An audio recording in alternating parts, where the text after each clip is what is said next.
Hello, my name is Stephen Wright. I'm a career coach and I help high achieving financial services professionals make their next smart move. So I just wanted to make a short video to talk about the idea of upskilling.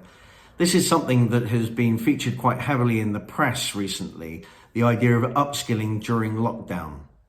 And as we consider what the post-viral virus economy will look like, it may be worth thinking about why to upskill before then specifically thinking about, well, what to do.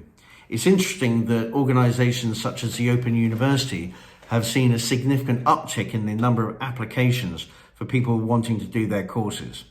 So I think that there are 5 principal reasons why it's worth considering adding to your skills at this time of lockdown. This is all underpinned by the notion that being able to add a value to an enterprise means that A, the enterprise will want you and want to employ you. And secondly, the more value that you can add to an enterprise, the more you're likely to be rewarded.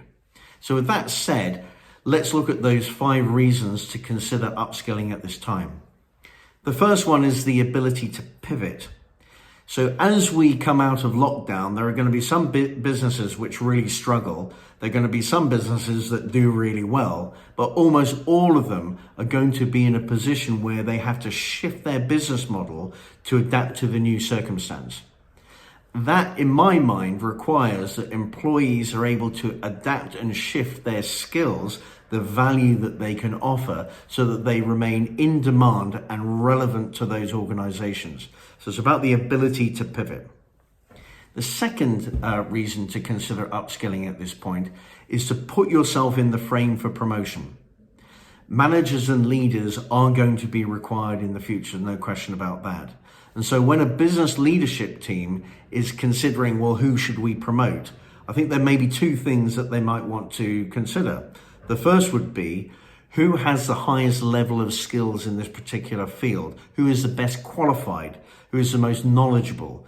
That puts a person in a position whereby we know that that person understands this business and is able to add value. The second thought is that people who are going to be considered for management or leadership positions are those who have been able to demonstrate that they have initiative, that they're self-starters, and that they have drive.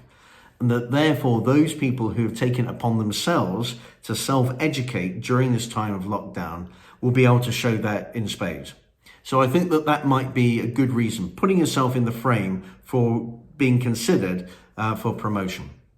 The second notion is that no doubt there are job interviews going on now on Zoom or Skype or whatever, and certainly there will be job interviews as businesses go into recovery phase after the lockdown.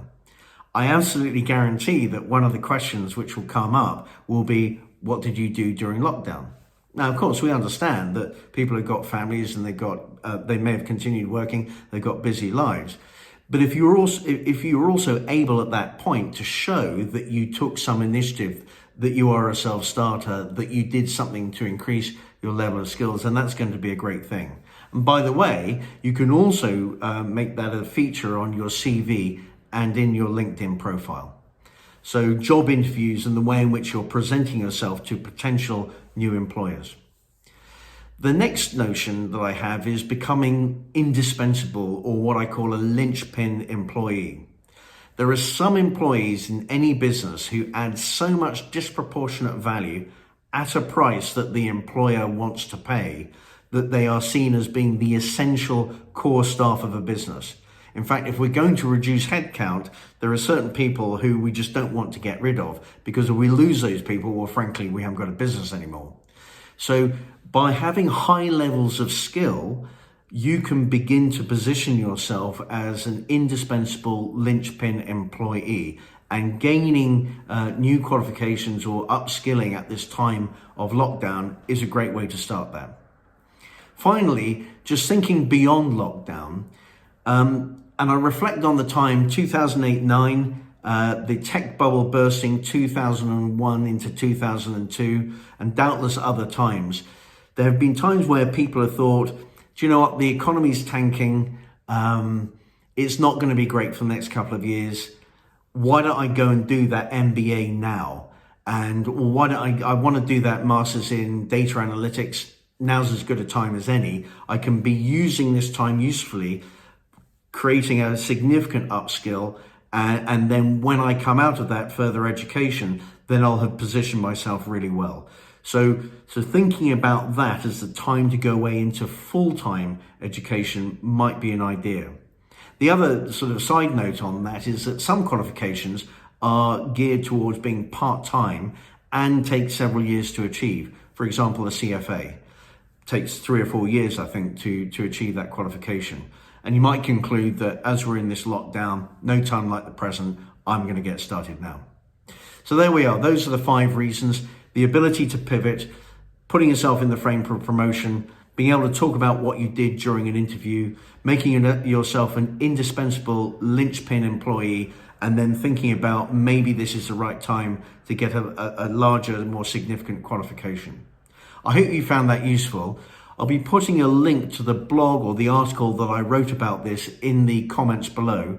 And also, if you look at my LinkedIn profile, you'll be able to find a whole load of articles and things that I've posted in my profile there. So I hope you find that useful.